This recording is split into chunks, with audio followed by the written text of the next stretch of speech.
My name is Leonard. I'm 73 years old, and there's something I never got back. I don't mean a watch or a photograph or some object I lost track of over the years. I mean something else, something harder to name. We worked together in 1976. I was 24, she was 23. We were both assistants at a small publishing house in Boston, the kind of place that doesn't exist anymore.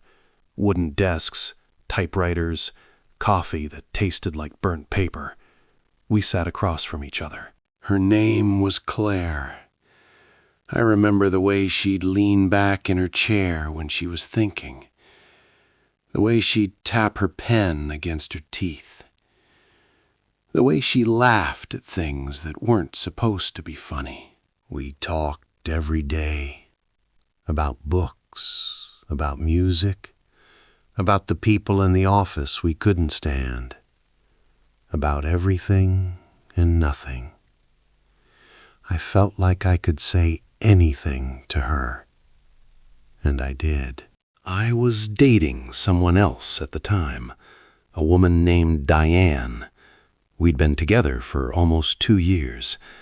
Diane was smart, organized. She had plans. She wanted to get married, buy a house, have kids. She had a timeline.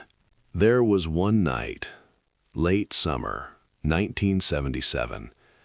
We'd stayed late at the office to finish a project. Everyone else had gone home. It was just the two of us, sitting on the floor, surrounded by papers and half-empty coffee cups. We weren't even working anymore. We were just talking. She told me she was thinking about quitting, moving to New York. She said she didn't know what she wanted to do with her life, but she knew it wasn't this. I remember feeling something shift in my chest when she said that, a kind of panic. I asked her if she was serious. She said she didn't know. Maybe. Probably. And then she looked at me, really looked at me, and she said, "Would you miss me?" What I said next is something I've regretted for 50 years. I should have told her the truth. I should have said yes. I should have said I'd miss her more than I could explain, that talking to her was the best part of my day, that I felt more like myself with her than I did anywhere else. But I didn't say any of that. I laughed, a stupid, uncomfortable laugh, and I said, "Of course. Who else would I complain to about Harold?" 3 weeks later, she told me she'd given her notice. She was moving to New York at the end of the month. I asked her if she had a job lined up. She said no. She said she'd figure it out. I told her that sounded risky. I said something about how it was hard to find work without a plan, something careful and practical and completely useless. She nodded. She said she knew. And then she said, "You could come visit sometime, if you wanted." I said sure, maybe, but I already knew I wouldn't. Diane and I got engaged 2 months after Claire left. It wasn't romantic. We were at her parents' house for Thanksgiving, and her father asked me what my intentions were. So I proposed the next week. We bought a house in the suburbs. Diane got pregnant. We had a daughter, then a son. I got promoted.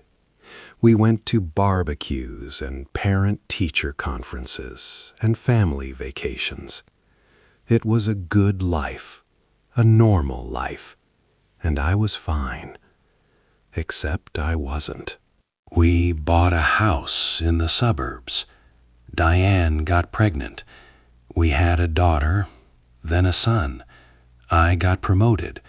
We went to barbecues and parent-teacher conferences and family vacations. It was a good life, a normal life, and I was fine. Except I wasn't. I couldn't talk to Diane the way I'd talk to Claire. I tried sometimes, but it never worked. She'd get uncomfortable, or she'd try to fix whatever I was saying, or she'd change the subject. She didn't like it when I talked about being uncertain, or scared, or confused. She wanted me to be steady, reliable, the person who had answers, and so I became that person. Or I pretended to. Diane and I stayed married for 38 years.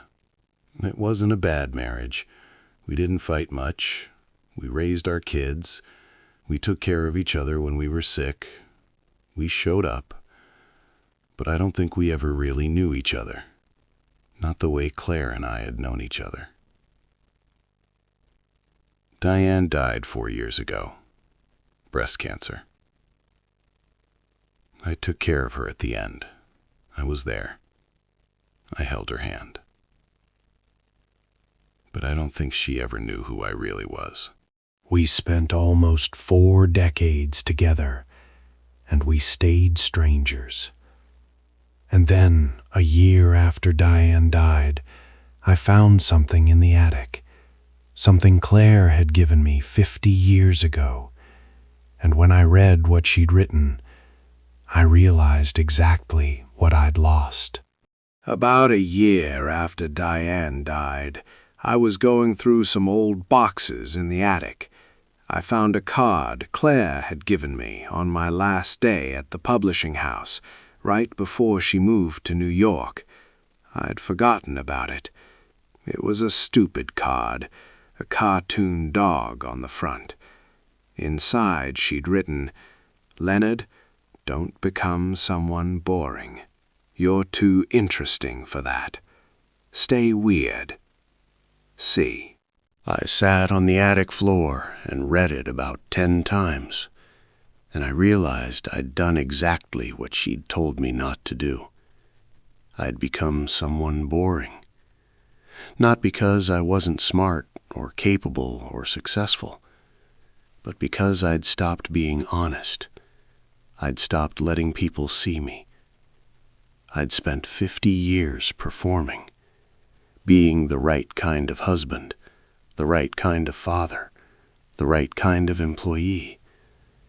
And somewhere along the way, I'd lost the thing Claire had seen in me. I tried to find her after that. I looked her up online. I found an obituary from 2019. She died 3 years before Diane. Heart attack. She was 66. She'd lived in Portland. She'd worked as a freelance editor. She never married. No kids. There was a photo. She looked older, obviously, but I recognized her immediately. She still had that look, like she was thinking about something funny. I don't know why I'm telling you this. Maybe because I'm 73 now, and I can feel time running out in a way I couldn't before.